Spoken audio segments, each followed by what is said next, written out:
Korea is a land of splendor, a land whose people cherish a culture rich in arts.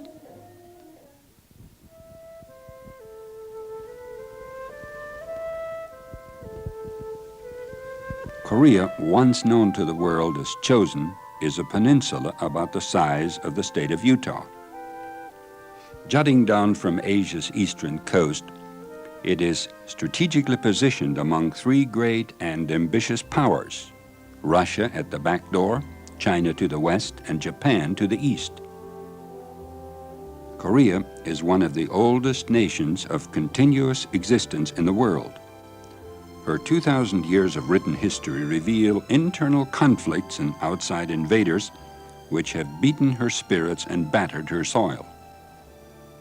At the close of World War II, the land was divided into North Korea and South Korea. The two halves have been at war, hot or cold, ever since. An attempt to reunite them in the 1950s cost over 3 million lives. It resulted only in establishing a demilitarized zone divided once again at the 38th parallel.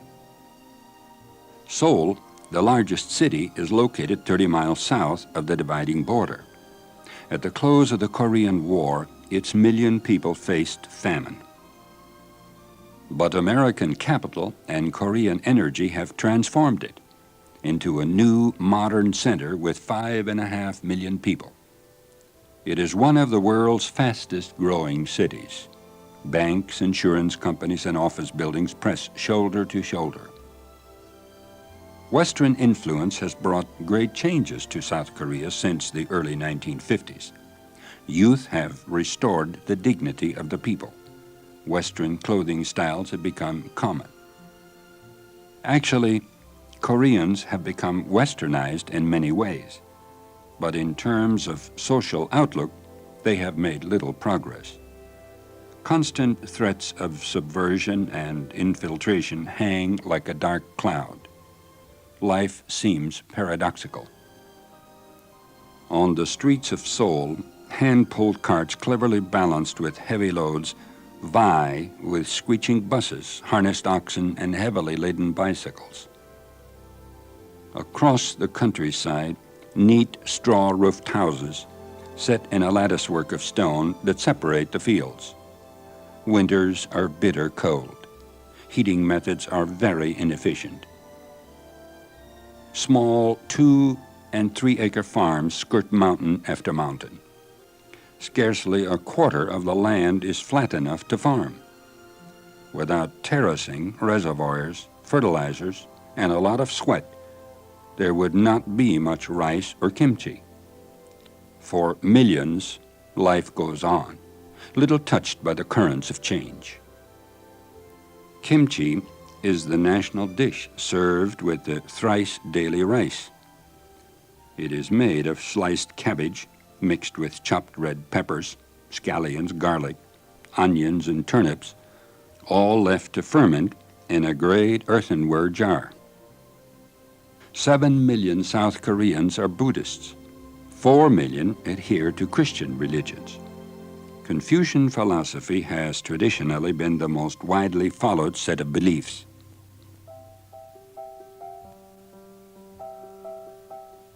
Adventist beginnings date back to the early 1900s.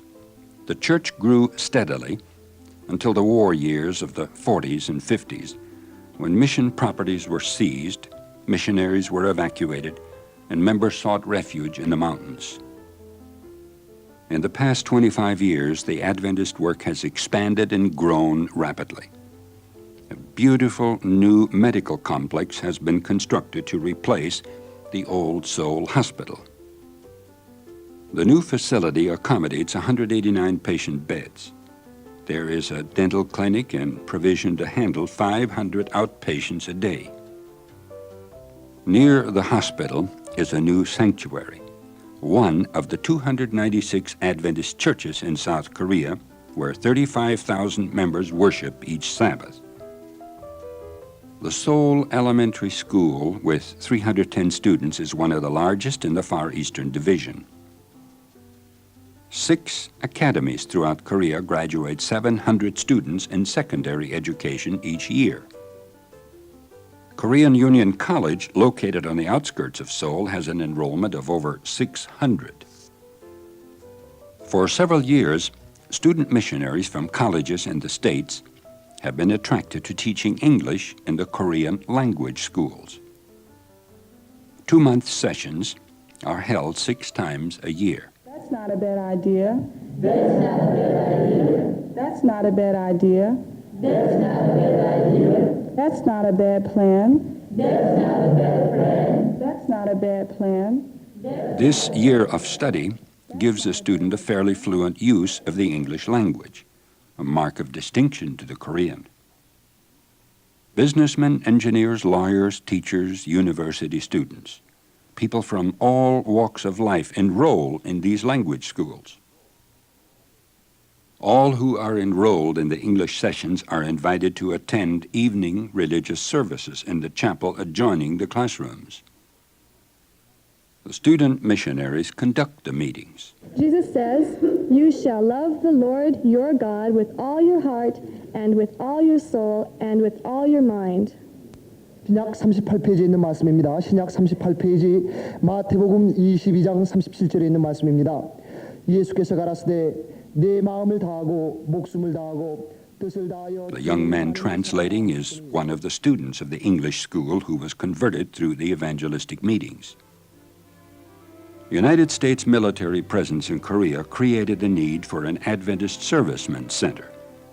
Hundreds of young men have spent their Sabbath hours and off time in relaxation at the center on the mission compound in Seoul. The war years also produced a need for orphanages. Though the number of homeless children has dwindled greatly, Seventh-day Adventists still operate a home for underprivileged children. On Sabbaths, student missionaries volunteer to give special attention to the little ones at the orphanage.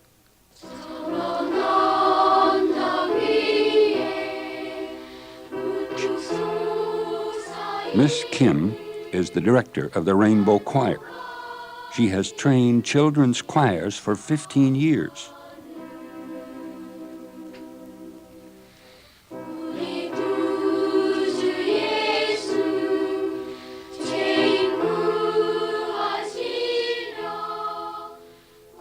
The children range in ages from 8 to 13 years.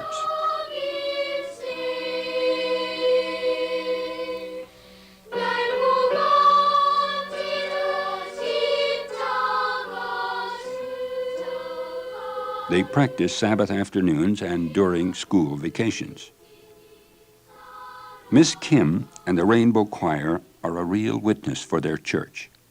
They have appeared on several television programs and received requests for repeat performances.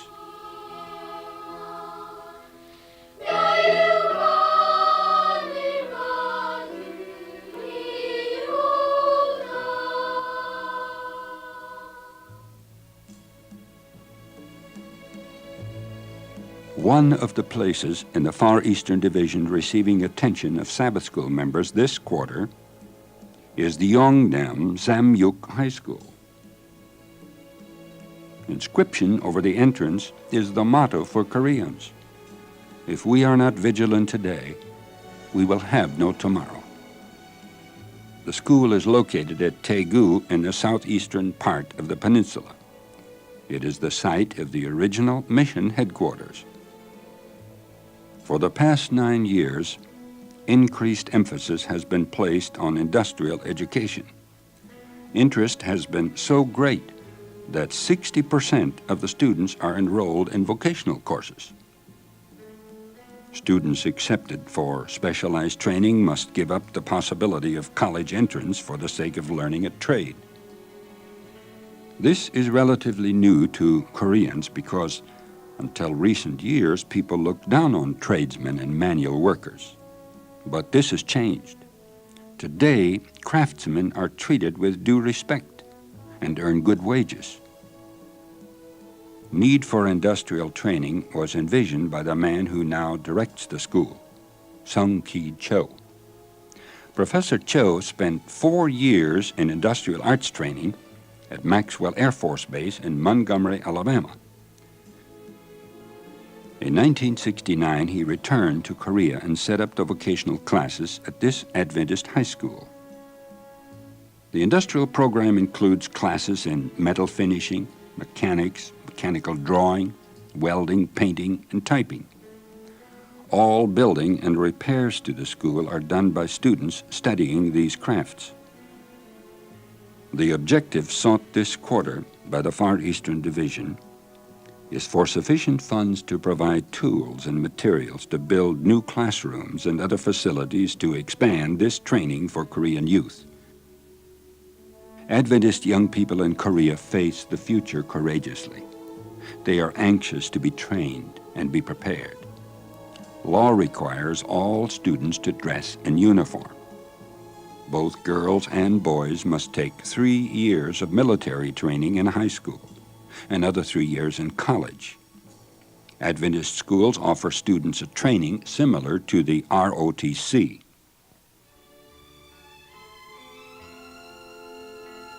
The Korean presses are rolling out translations of great controversy, desire of ages, messages to young people, and signs of the times. Evangelists are telling the old story. People are responding in the land of Korea. This is Mission Spotlight.